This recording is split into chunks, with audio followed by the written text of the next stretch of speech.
Friends, गर्मी के मई और जून में ये तपती गर्मी में आपको क्या-क्या करने चाहिए और क्या-क्या बिल्कुल भी नहीं करने चाहिए। इस बात का आपको ख्याल रखना है कि आपको कौन से काम बिल्कुल भी नहीं करने हैं। फ्रेंड्स, इन गर्मियों में अगर आप जैसे कि आप बहुत ज़्यादा काम करते हो, आपको बहुत ज़्यादा काम बिल्कुल नहीं करना चाहिए। क्यों नहीं करना चाहिए?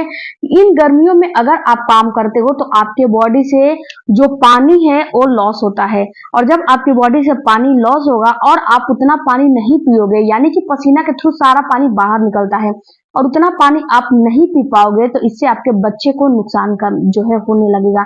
जो एमनियोटिक सेक में आपका बच्चा रहता है उसमें आपको दिक्कतें आने लगेगी। तो सबसे पहला काम करना है आपको कि पानी को भरपूर मात्रा में पीने हैं और आपको जो काम आप कर रहे हो थोड़ा कम काम करो।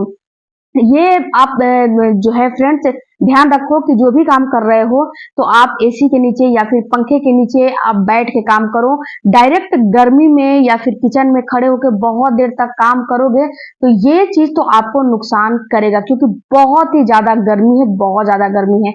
अगर पहले आप जो है 8 से 10 गिलास पानी पीते थे, आप 3 से 2.5 लीटर तक पानी पीते थे, तो अब आपको आधा से 1 लीटर पानी और बढ़ा देने हैं, यानी कि 2 से 4 गिलास पानी और आपको एक्स्ट्रा पीने चाहिए, क्योंकि इस समय आपकी बॉडी को नीड है। अगर आप अपनी बॉडी को इतना नहीं दोगे तो आपकी बॉडी डिहाइड्रेट हो जाएगी, और जब बॉडी डिहाइड्रेट हो जाएगी तो आपका बच्चे का सूखने का चांस ज्यादा हो जाता है आपके गर्भ में ही।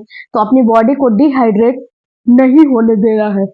दूसरा काम फ्रेंड्स आपको करने हैं कि जैसे कि इस गर्मी में गर्मी ज्यादा लगती है, अगर आपके घर में एसी वगैरह का व्यवस्था नहीं है तो सब लोग ये व्यवस्था नहीं कर पाते हैं, तो परेशान आपको नहीं होना है। इस समय आपको भूख कम लगेगी, यानी कि आप जो भी आप खा रहे हो वो नहीं पचेगा और आपको भूख लगेगी ही नहीं।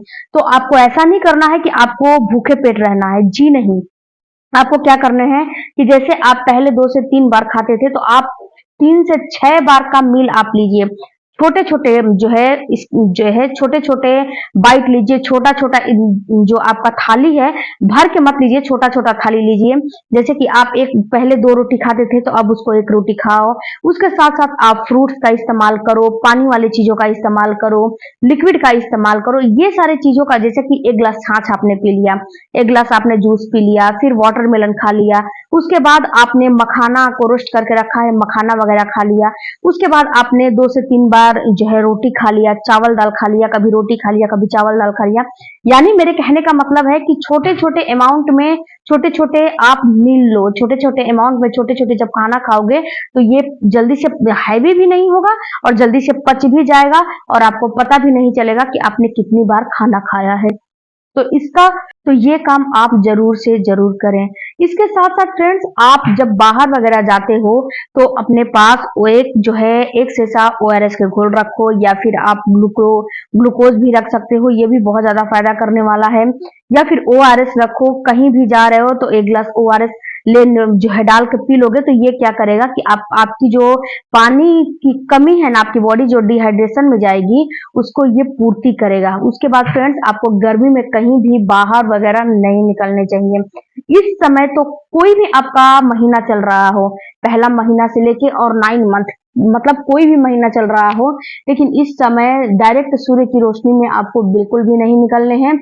और आपको जो भी आप काम कर रहे हो बहुत सोच समझ के आपको काम करने चाहिए, नहीं तो गर्मी की वजह से फ्रेंड्स कभी कभी क्या होता है कि बीपी हाई लो भी हो सकता है, बीपी फ्लक्चुएल भी हो सकता है। और इस समय जो भी आप विटामिन मिनरल जो भी ले रहे हो बिल्कुल ही बैलेंस लो। अगर आपको डॉक्टर ने कैल्शियम विटामिन की मेडिसिन दे रखी है तो आप उसको खाओ, और अपने खाने में भी कैल्शियम और विटामिन सी रिच युक्त चीजों का इस्तेमाल करो, विटामिन डी, बी 12, हर एक चीज का इस्तेमाल करो ताकि आपके बच्चे में कोई भी डिफिशियंसी ना आए। फ्रेंड्स, ये जो मई और जून का होता है बहुत ही घातक और बहुत ही खतरनाक होता है, तो इस पे थोड़ा बच के रहो।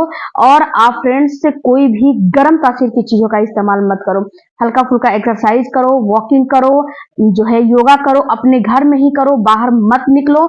और बाहर निकलने से बचो, कंफर्टेबल कपड़ा पहनो, अंडरगारमेंट्स पहन रहे हो तो बिल्कुल कॉटन के पहनो ताकि इन्फेक्शन आपको ना हो पाए। ढीला ढाला सूती और कॉटन के कपड़ा पहनोगे तो इससे आपको क्या होगा कि आपके पे जो है शरीर पे रेशेस नहीं पड़ेंगे और आपको डिस्कम्फर्ट नहीं होगा, कंफर्टेबल आप फील करोगे। तो आई होप फ्रेंड्स कि ये बातें आपको, ये सलाह जो मैंने एडवाइस दिया है अच्छा लगा होगा, तो चैनल को सपोर्ट कीजिएगा। मिलती हूँ अगले वीडियो में, तब तक धन्यवाद। Thank you for watching.